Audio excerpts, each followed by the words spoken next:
কল্পনা করুন এমন এক যুদ্ধক্ষেত্রের কথা, যেখানে আপনার দিকে ধেয়ে আসছে আগুনের মতো এমন গোলা যা জল দিয়েও নেভানো সম্ভব নয়। কিংবা এমন একটি তলোয়ার যা দিয়ে একবার আঘাত করলে ঘোড়ার মাথা শরীর থেকে আলাদা হয়ে যায় নিমিষেই। আমরা আজ পারমাণবিক বোমা বা ড্রোনের যুগে বাস করছি, কিন্তু ইতিহাসের পাতায় এমন কিছু অস্ত্র লুকিয়ে আছে যেগুলো ভয়াবহ শুনলে আধুনিক যুগের যোদ্ধাদের কপালও ঘামবে। আজ থেকে হাজার হাজার বছর আগে, যখন কোনো বিদ্যুৎ ছিল না, কোনো আধুনিক ল্যাবরেটরি ছিল না, তখনও মানুষ তৈরি করেছিল এমন সব মরণাস্ত্র যা আজও বিজ্ঞানের কাছে এক অমীমাংসিত রহস্য। আজকের ভিডিওতে আমরা উন্মোচন করতে যাচ্ছি প্রাচীন বিশ্বের 5টি সবচেয়ে ভয়ঙ্কর অস্ত্র। ভিডিওটি শেষ পর্যন্ত দেখুন, কারণ 3 নম্বর অস্ত্রটি এতটাই বিপজ্জনক যে তার রহস্য আজও কোনো বিজ্ঞান ভেদ করতে পারেনি। চলুন ফিরে যাই সেই রক্তাক্ত ইতিহাসে। সপ্তম শতাব্দীতে বাইজেন্টাইন সাম্রাজ্য যখন আক্রান্ত হচ্ছিল, তখন তারা ব্যবহার করেছিল এমন এক গোপন অস্ত্র যা যুদ্ধের ইতিহাস বদলে দিয়েছিল। একে বলা হতো গ্রিক ফায়ার। বলা হয় এটি ছিল আধুনিক নেপাল বা রাসায়নিক আগুনের পূর্বপুরুষ। গ্রিক ফায়ার এমন এক তরল পদার্থ ছিল যা একবার কোনো জাহাজে লাগলে তা দাও দাও করে জ্বলতে থাকতো। এর সবচেয়ে আতঙ্কজনক দিকটি হলো, এই আগুন পানিতে নেভানো যেত না, উল্টে এটি পানির উপরে ভেসে বেড়াতো, এবং পানির সংস্পর্শে এলে আগুনের তীব্রতা আরও বেড়ে যেত। শত্রুপক্ষের সৈন্যরা যখন দেখতো সমুদ্রের পানি চলছে এবং তাদের কাঠের জাহাজগুলো কোনোভাবেই রক্ষা করা যাচ্ছে না, তখন তারা ভয়ে পানিতে ঝাঁপ দিত, কিন্তু পানিতেও তারা রক্ষা পেত না। এই আগুনের রাসায়নিক সংমিশ্রণ বা রেসিপি বা ইঞ্জিনটার এতটাই গোপন রেখেছিল যে আজও তা পৃথিবীর কারোর জানা নেই। অনেক আধুনিক রসায়ন চেষ্টা করেছেন, কিন্তু অবিকল সেই গ্রিক ফায়ার তৈরি করতে পারেননি। যা তৈরি করা সম্ভব নয় তার ভয়াবহতা ভাবলে আজও গা শিউরে ওঠে। এবার চলুন আমেরিকার গহীন জঙ্গলে, যেখানে অ্যাজটেক যোদ্ধারা রাজত্ব করত। তাদের হাতে থাকতো একটা কাঠের গদা, যার নাম ছিল মেকা হুইটল। দেখতে সাধারণ মনে হলেও এটি ছিল ইতিহাসের অন্যতম রক্তবিশ্বাসী অস্ত্র। এটি একটি অকাঠের তৈরি বেড় বা গদার মতো ছিল, যার দুই পাশে বসানো থাকতো আগ্নেয়গিরি, লাভার পাথর বা অবসিডিয়ানের অতি ধারালো কাছের মতো টুকরো, ইস্পাতের চেয়েও ধারালো। আধুনিক বিজ্ঞানীরা পরীক্ষা করে দেখেছেন যে অবসিডিয়ান পাথরের চেয়ে আধুনিক সার্জিক্যাল স্কেলের বা অপারেশন চাকুর চেয়েও বেশি হতে পারে। ঘোড়া জবাইয়ের ক্ষমতা। স্প্যানিশ ইতিহাসবিদদের ডায়েরি থেকে জানা যায়, একজন অ্যাজটেক যোদ্ধা তার নেকো হুইলটার দিয়ে এক কোপে একটি আস্ত ঘোড়ার ঘাড় বিচ্ছিন্ন করে ফেলছিল। এটি যখন শরীরে আঘাত করতো তখন শুধু কাটতো না, বরং শরীরে মাংস ছিঁড়ে নিয়ে আসতো। এই অস্ত্রের আঘাত থেকে বেঁচে ফেরা ছিল প্রায় অসম্ভব।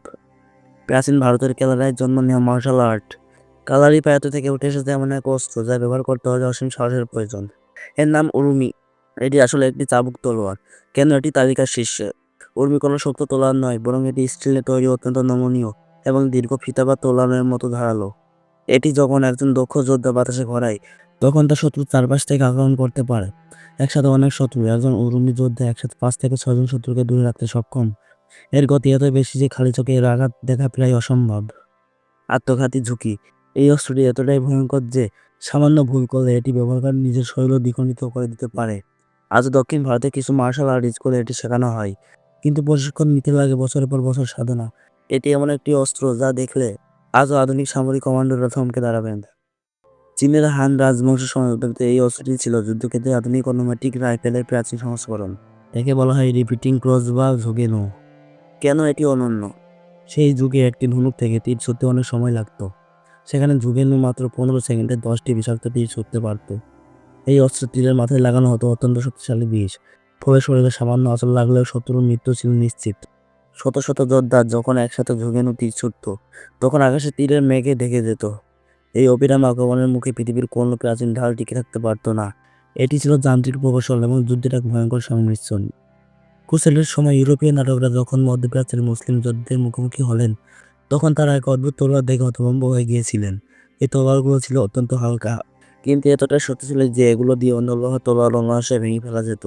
এই অস্ত্রের নাম ডামাস্কো স্টিল। এর রহস্য কি? এই তলোয়ারের গায়ে পানির ঢেউয়ের মতো অদ্ভুত নকশা থাকতো। একে বলা হতো তলোয়ারের রাজা। আধুনিক ন্যানো টেকনোলজি দিয়ে পরীক্ষা করে দেখা গেছে, প্রাচীন ডামাস্কাস স্টিলের ভেতর কার্বন ন্যানো টিউব ছিল, যা তৎকালীন সময় মানুষের জানা থাকার কথা নয়। লোকগাথা আছে যে একটি রেশমি রুমাল এই তলোয়ারের উপর ফেলে দিলে তার নিজের ওজনের 2 ভাগ হয়ে যেত। 18 শতকের পরে এই তলোয়ার বানানোর পদ্ধতি রহস্যজনকভাবে হারিয়ে যায়। আধুনিক বিজ্ঞানে এত উন্নতি হওয়া সত্ত্বেও আমরা আজও ঠিক সেই দামাস্ক স্টিল তৈরি করতে পারি না। এটি এমন এক অস্ত্র যা আজও আধুনিক ধাতুবিদ্যার কাছে একটি চ্যালেঞ্জ। এই অস্ত্রগুলো আমাদের মনে করিয়ে দেয় যে মানুষের উদ্ভাবনী শক্তি সবসময় দ্বিমুখী। একদিকে তা সভ্যতা গড়ে, অন্যদিকে তা তৈরি বিনাশের জন্য হয়ে ওঠে ভয়ঙ্কর। গ্রিক ফায়ারের রহস্যময় আগুন থেকে শুরু করে ভারতের উরুমি তলোয়ার, প্রতিটি অস্ত্র তার সময়কে ছাড়িয়ে গিয়েছিল। আজকের তালিকায় থাকা এই ৫টি অস্ত্রের মধ্যে কোনটি আপনার কাছে সবচেয়ে বেশি ভয়ঙ্কর মনে হয়েছে? আপনি কি মনে করেন আধুনিক অস্ত্রের চেয়েও এগুলো বেশি প্রাণঘাতী ছিল? আপনার মতামত নিচে কমেন্ট করে আমাদের জানাবেন। ভিডিওটি ভালো লাগলে বন্ধুদের সাথে শেয়ার করতে এবং এই ধরনের ঐতিহাসিক ও রহস্যময় তথ্য পেতে আমাদের চ্যানেলটি এখনই সাবস্ক্রাইব করুন। দেখা হবে ইতিহাসের অন্য কোনো বাঁকে নতুন কোনো রহস্য নিয়ে। ভালো থাকবেন, সাবধানে থাকবেন।